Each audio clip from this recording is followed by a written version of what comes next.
Thorne on video, and today is Tuesday, September 4th, 2012, and as you can see, we're at the Maple Leaf Cheese Co-op located in Twin Grove. Twin Grove is a small town about 10 miles southeast of Monroe. This factory has not always been called the Maple Leaf. There's some history here. And the Maple Leaf factory itself, at one time, as far as I can remember, was located close to Albany. So we'll talk to Jeff Wideman a little while, who was the master cheesemaker here at Maple Leaf. Also, this factory is known for its relationship with the Optimists in Monroe, who are known for their famous cheese curds that they sell at the Greene County Fair and at Cheese Days. So Jeff can perhaps tell us more about that also when we go inside to talk to him. So let's go inside and meet Jeff. Good morning, Jeff, and thank you for taking the time to interview with us. Oh, sure. On the outside, Don and I were talking about the fact that this has not always been a Maple Leaf factory. What was this factory before Maple Leaf took over, and who were some of the cheesemakers that were here ahead of this? Well, it was Jefferson Center Cooperative. Okay. And I have a long history here. Okay. My parents moved on a farm north of Twin Grove here in 1951, and I was 2 years old at that time. And my dad was a patron here until 1980, until he retired from dairying. Okay. So when I was probably 2 or 3 years old, I was coming to the factory here with my dad when he delivered canned milk here in the mornings. So the cheesemaking family was the Yagi family. Okay. Joe Yagi, we referred to as Old Joe Yagi, was the gentleman that, he was a Swiss immigrant that came here in the early 1900s from Switzerland, and he came over with 3 other gentlemen in the area, I believe Art Spurry and Adolf Vogel, and let's see, I don't know if I can think of the other one. Okay. But anyhow, he was a cheesemaker in the area. He made cheese at the old Jefferson Center Cooperative, about a mile north of here. And he always had a dream of building a state-of-the-art Swiss cheese plant, which he did here. So he was a cheesemaker here, and then his 2 sons, Hans and Sepp, or Joseph and Hans's John. Okay, you know, gotcha. were the brothers that made cheese here, Sure. or the Yagi brothers. Right. And they made cheese here from, well, they took over from their dad, I think around 1960, not quite sure. Okay. But Old Joe Yagi passed away from cancer, and the boys continue. But I started working here at Jefferson Center. I was graduated from high school in the spring of 1967, and I actually started working here before I got out of high school. Okay. And in April of 1967. So I worked with Hans and Sepp for 11 years. Got my cheesemaker's license. Went on to, well, I worked here 11 years with them, got my cheesemaker's license, and moved on after, I guess about December of 1977, I went to work for Universal Foods. Okay. In 1986, Hans Yagi passed away. Actually, he died of a heart attack on the property here. Okay. And he continued to make cheese with his son, John, who is now at the University of Wisconsin Center for Dairy Research. Working with Gary Grossen up there. Exactly. Okay. Gary works for the university system. Right. And John is the cheesemaker or head of the Center for Dairy Research. They work in the same room up there, but they actually work for 2 separate entities. Oh, okay. So we're going to be interviewing John after Cheese Days. Oh, that'll be great. We're doing Gary Grossen, and then I think Joey Yagi's up there also. Yes. So we're going to want to interview him as well. So we'll interview all 3 of them when we go up.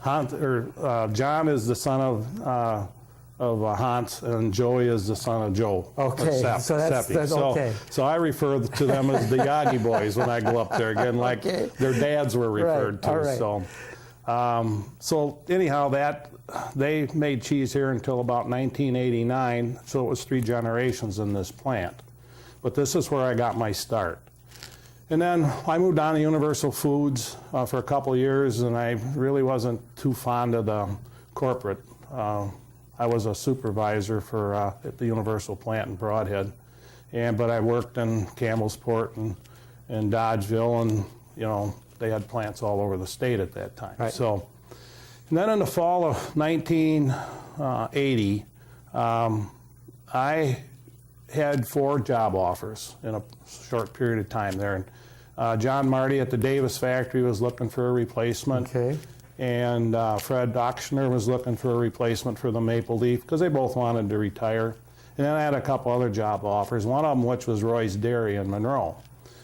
And I actually talked to Fred Ochsner about, going to Maple Leaf. It was in September, right about this time actually.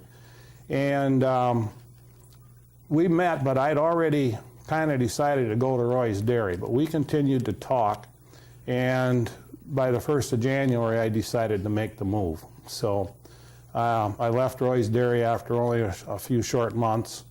They were actually building their the first whey plant in Monroe at that Correct. time. Right. And they had actually Fritz Neuenschwander had come to me and asked me if I'd be interested.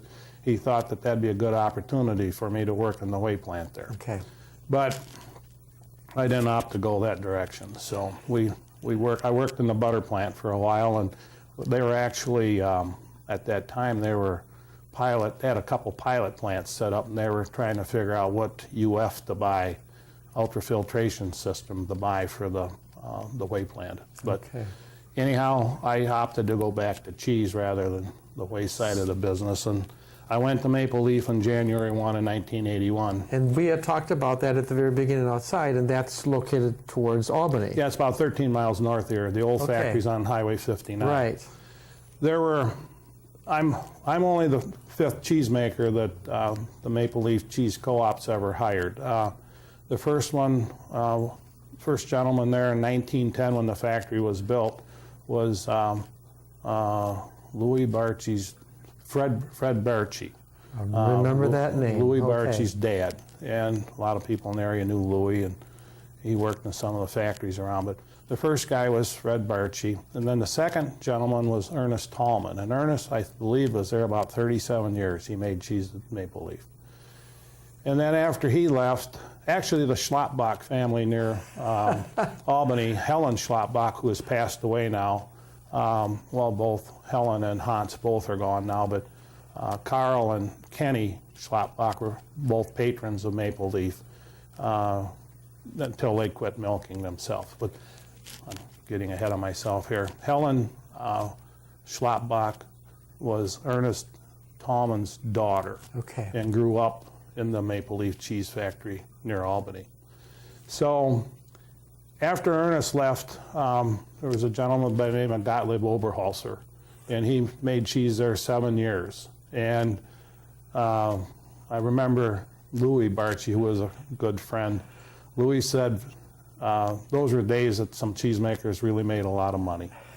And Louis always said Gottlieb Oberholzer was almost ashamed to take his checks to the bank because he did extremely well in the 7 years. There was fuel oil was pennies, and Correct. he made really good cheese. And Louis always joked about Gottlieb. He bought a couple farms and paid for them in 7 years, and I think the family still owns one near Albany. But anyhow, those are just some of the stories that I've And heard so over then the years. Maple Leaf, you moved Maple Leaf to here? How did that then came work? Fred Ochsner. Okay, and I came Fred remember Ochsner. that's who we used to stop to get Yeah. our cheese from, my wife and myself. Fred was the 4th cheesemaker there. Okay. And Fred actually, we had some similar history. Fred had worked for Joe Yagi, old Joe Yagi, at Okay. the old Jefferson Center Cooperative a mile north here. All right. So, and then he went from there, I kind of forget, he was on his own for a little while over by Woodford. And I can't say the name of the factory right now, but he made cheese over there for a while, but he didn't have a wife.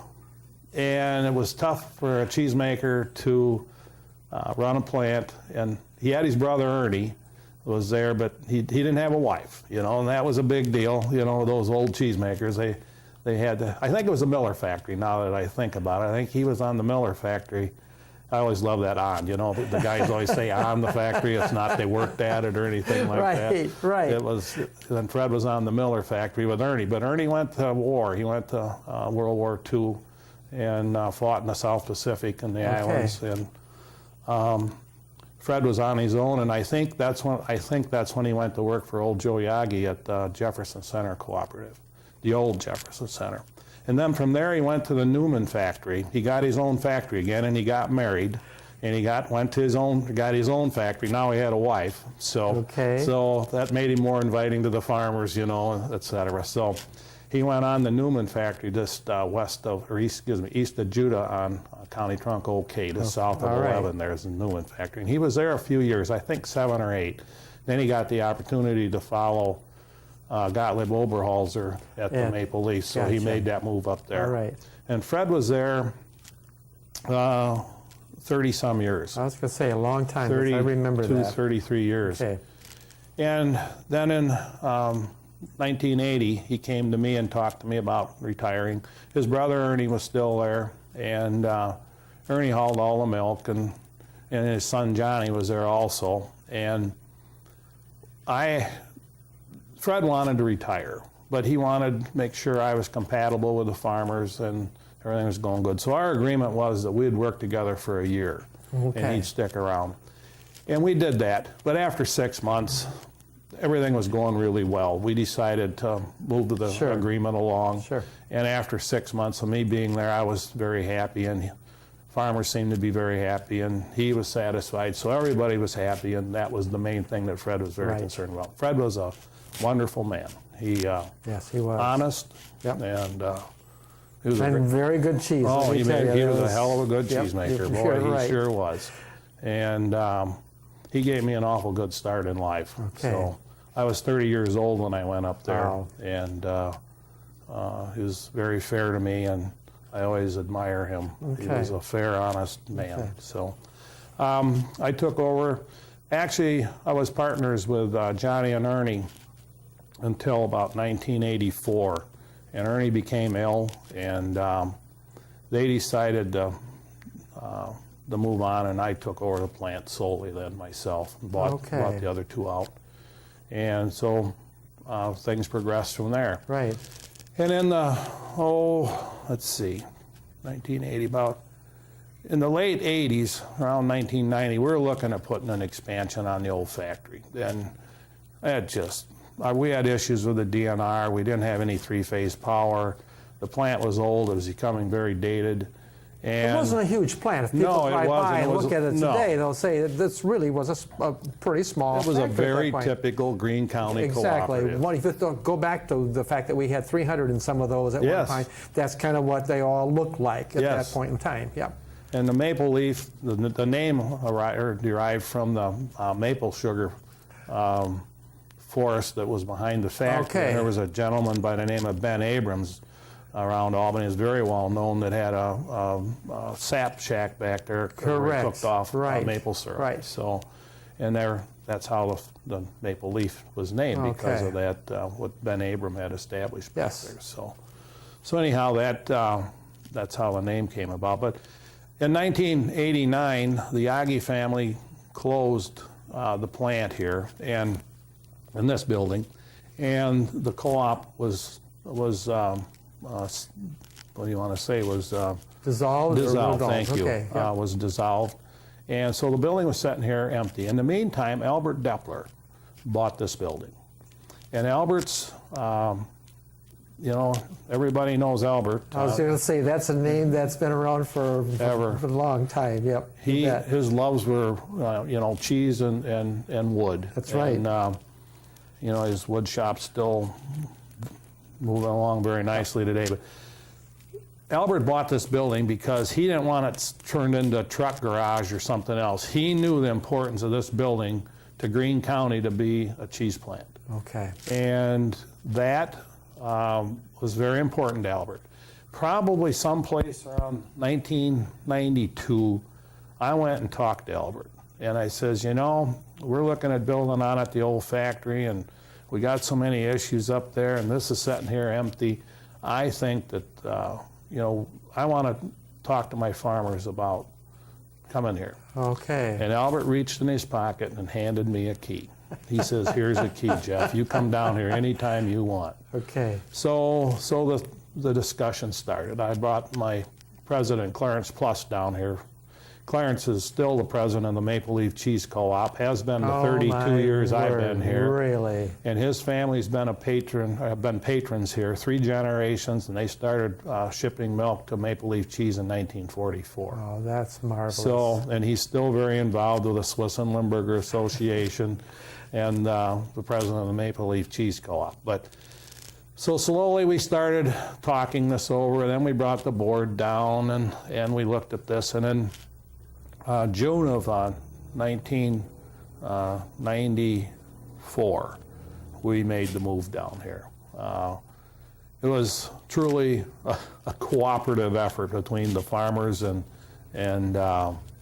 myself. Took a lot of coordination, but I remember we shut the old plant down on a Wednesday. We were making cheese that Wednesday, and we shut the plant down, and things were cleaned up and washed up and rolled out the door still wet and put on a truck or a trailer or whatever we could get it on. And a lot of my farmers were there helping. And we moved everything down here. We'd done a lot of work prior to coming in here, right. but we brought, moved everything. And if it wouldn't have been for the having issues getting our pasteurizer timed and sealed, we would have been running the following Monday. But as it turned out, we did run the following Tuesday. Wow. And I could have never done it without the help of those farmers. Yeah. You know, but so anyhow, here we were up and running here. So we've been here. What is that? That's we're on our 19th year here now. So it always goes back to that really positive relationship that exists between the cheesemaker and the farmer, doesn't Yes. it? Everyone we've talked to talks about that's what drives this. I still have 3 farms that were shipping milk to Maple Leaf when I went there 32 years ago. So, you know, and you know, we've had nice growth over the years, and well, obviously you have expanded. I mean, somebody drives in now and you see that, so you've obviously picked up more farmers and how big is your factory in terms of how much milk you bring in on a given day, Jeff? We're running between 250 and 300,000 pounds of milk a day. I know we've resized our pasteurizer 4 times since we've come here, so that translates into how much in terms of pounds? 25 to 30,000 pounds of cheese a day. Yep. So our latest addition was in September, or 3 years ago, about right now, we broke ground on our last major addition. Okay. And we actually put a brine system back into the plant so we could make I-form cheeses. Now, do you make cheese every day? No, we make cheese 5 days a week. Okay, we were just to the Chalet factory talking to Myron Olson, and so he was saying the same thing. They make cheese 5 days a week, so able to store your milk the way you want to, and then be able to work on that the other 5 days. Some of the major things that have happened in the industry is obviously going from cans to bulk milk over the years. You know, I handled plenty of cans on the farm, and when we so did I. Okay. And Virgil, how tall is a milk can? Do you know that? No, I don't. It's enough to lift it. They eat about 80 pounds. Well, if you want to have some fun sometime, you just ask. You measure a can first. Okay, I'll everybody do that. will say they're 3-4 feet tall, you know, and you can't find a milk can that's 2 feet tall.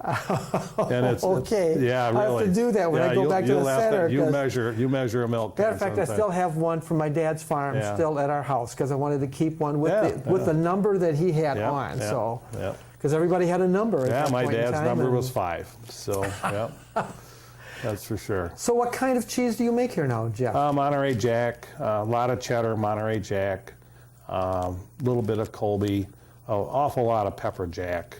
We make a lot of wheels.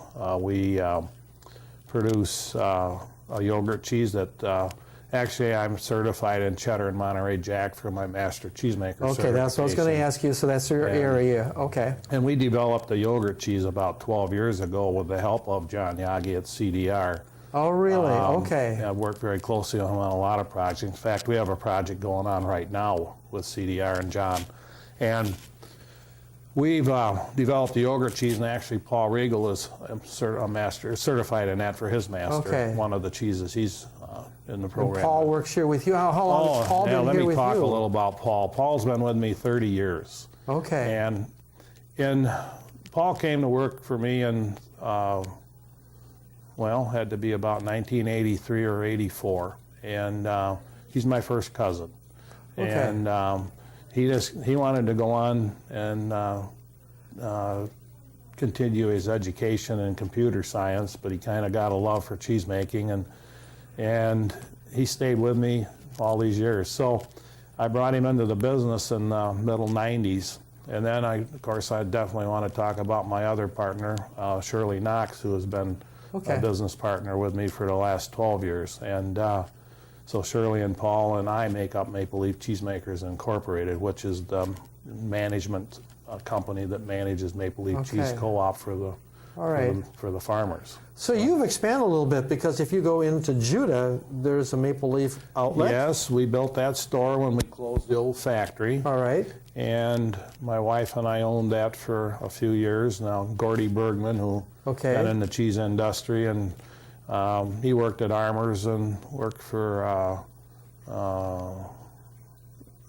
Schreiber's and in Monroe. His dad was at Armour's for years before him, but after a lot of those businesses left Monroe, Gordy came to work with us at the store with the idea that he'd buy it, which he did 9 years ago. Okay. So but it still carries the Maple Leaf name. Correct. And then when Shirley and I started working, we bought the Schokoladen in New Glarus and changed that to Maple Leaf Cheese and Chocolate So Shop. that's the one that's right across from the New Glarus Hotel. Exactly. So we owned that at one time too, only for 2 or 3 years. And Shirley had come to me during time, we had a cheddar aging program that we had in a place for the farmers for a number of years. And there were some changes at our bank going on, and we were having some issues trying to get the money we needed for our cheddar aging program. And I knew Shirley, and I talked to her, and she got very interested in how the co-op worked.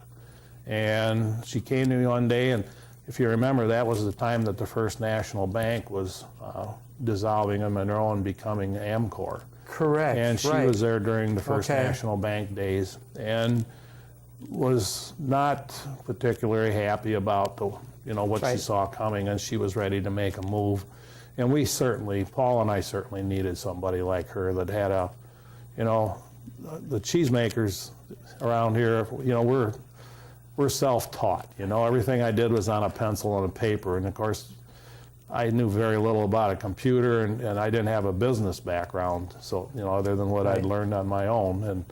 And Shirley had all those things that we really needed, and she's really been the driving force in helping us develop and bring Maple Leaf along over the last 12 years. So. It's really interesting to me because we've done about 6 of these interviews right now. Jeff, I think you're the 6th one we've had, and all of them talk about the longevity that they've had. People get into it and want to stay with it. What is so appealing about, because it's hard work. I mean, people who walk through a factory and see what goes on, it's not an easy job to do. We hear that a lot. So why have the ones that have made it from those 300 and some down to the 14 or 15 that we have in the county been successful? What's the story there between wanting to stay in it and being so successful here in our county? Well, I think every morning you get to create something. Okay. And you make something, and we're very fortunate to be in an industry that recognizes with our contests and stuff that we have in the area. Very well. And, there's everybody around the area has probably got a world champion hanging on the wall, as we do. And, we get a lot of notoriety for what we do. There's a lot of industries that, I can probably name a couple right in Monroe that probably do a fabulous job, but there's who knows what they do. And we're very fortunate that there's a lot of spotlight on our cheese industry. But Evan Appleman, going back in my career here a little, back to the Universal Food days, Evan was in Broadhead, ran the old Goldenrod plant, took over from Leo Sheberly, which is another very old cheese name in the county. And Leo owned Goldenrod Creamery, and Evan worked there. And Evan came here from like the Lafarge area. Evan started his career back in the Lafarge area, and he told me a story once. And he said he was maybe, I don't know, 14, 15 years old, and he was working a little cheddar plant for this guy. And he got his first paycheck and got paid once a month. And he went and bought a new pair of shoes. And he said he was so proud because he bought those shoes with his first paycheck, and he went to the factory, and the next morning had those new shoes on. And I don't even know the old cheesemaker's name, but he said to Evan, he said, "Huh, new shoes, huh?" He says, "Yep, bought them with my first paycheck." Let me tell you something, young man. You get milk on those shoes, and you're never going to get it off. And I guess a lot of us got milk on our shoes. So. You know, and you talk about also Albert helping. Oh. There seems to be such a positive relationship also between our cheesemakers, because you talk about Albert helping you. We just interviewed Bruce Workman. Bruce talked about Albert helping. Bruce talked about you guys having some relationship and doing some things. Yeah, we're partners. It's just, that's amazing to me, Jeff, what goes on. And as an outsider watching this, you know, because I really enjoy the cheese industry, and I'm involved with the National Historic Cheesemaking Center, so I see a lot of this. I'm amazed, I really am amazed by the positive relationship that goes on between the cheesemakers and how you seem to work with one another and help one another. That is just, to me, truly, that's great. Yeah, Albert was an icon in our industry. Okay, he certainly was. One quick story about him. When we moved the factory from Maple Leaf to Twin Grove to this building in June of '94, I remember it was Sunday. It was a day like today, just hot and humid, and I had every crew I could have here from Monroe, and Sunday in here with probably 20, 30 men in here working, you know, and it was Sunday morning, and I remember I needed some 2.5-inch CIP clamps, and I didn't have them. And I called Albert up, and I says, "Albert, have you got any 2.5-inch CIP clamps I could buy from you?" And he says, "I think I got some in a pail over at the Krause factory." And he had some equipment stored out on J in the Krause factory. And so Albert, I says, "Can I meet you up there?" He said, "I'll bring him down. Marion and I are going to go for a ride." So it wasn't about an hour or two. Here he came. Here he comes. You know, he comes in the east door of the making room. He looks around, and it's, you know, there was every company in Monroe you can think of in here working. And he had a half a dozen of these 2.5-inch CIP clamps. And I said, "Albert, what do I owe you?" He looked around and he says, "Jeff, I think you're spending enough money today. You just take them." He said, so That would have been Albert. that was Albert. He helped everybody in the area some way over the years, you know. When we first came here, Jeff, and we did the little introduction outside, I mentioned the relationship you have with the optimists in Monroe. Yeah. What did you tell about that? What do you provide for them? Well, we've been supplying the cheddar for the Optimists for many, many years for the deep fat fried cheese curds that they do at the county fair and also cheese days. Now, is there a secret there in terms of what kind of cheddar that is? Because they won't tell what their secret is in terms of their batter. Just very young cheddar. It is really? They've got to have that cheese very, very young. In fact, they've got it figured out almost to the hour. No kidding. Yeah, how old so that cheese can be. All right. Yeah. And we got cheese days coming up, and so anybody who comes to cheese days, almost everybody has to have some of those cheese curds because they are outstanding. So. Yes, they're expanding. I just happened to talk to Butch Ruffinack yesterday. Okay. And I know he's placed his order for cheese days this year, and he told me that the Optimists have grossed about $1.3 million now. Over the number of years that they've been selling. Because they sell at cheese days and then at the Greene County Fair then also. And they pretty much, they have developed this recipe. Yes. And the other thing that they've done is they've really changed their equipment a lot over the years. From what I had Bob Ruffy looked up. We started selling cheese to him as far back as we can figure out. We were selling cheese to him in 1988. Okay. And we've supplied it every year since. Wow. And we're Maple Leaf Cheese Co-op, the farmers and us here, the cheesemakers, we're very proud of the fact that we supplied that many years and continue to work with them. They use our warehouse, and we're very happy to let them use that. They store their batter there and some other things they need for their stand. So, but we've had a long history of working very closely with them. And the nice thing about the money that the optimists raise, you know, the help is all donated, and the money all stays in the community, and that's right. a real plus for what they do, and we like to be involved in that. So, you bet. So, looking ahead, what's the future of this factory? well, I think our future is very bright. If you look outside, our farmers have always been very forward and forward thinking about what we need to do in the future. We have a lot of things that are, the industry is really changing with food audits and the requirements from the consumer. Everybody wants clean, clean, clean, clean, and cleaner. You know, it just, and you have to keep moving forward with that. Just looking at the outside, you can see one of the nicest additions that our farmers have done in the last couple of years is we put up 4 brand new stainless silos on our wayside. Just saw those as we parked year. and walked through, right. So we're very proud of that, and keeping our outside looking good as well as inside. And we continue to, as the managing company here, we keep, it's our job to let the farmers know what we need in here to keep the sale of our products going well. Our new addition allows us to make I-form cheeses. That's something that we weren't able to do. Explain what that is. Anything, well, we could make any Swiss style now. We can make a fontina, an I-form Gouda. Anything with an eye in it that needs to have an eye developed, and not a mechanical opening, but an eye. All right. A gas-produced eye. Right. So we didn't have the ability to do that with the equipment we had. So with this little expansion, we put on, well, not little, but we put a brine back in. A lot of the technology in this new addition came from things I've seen in Europe.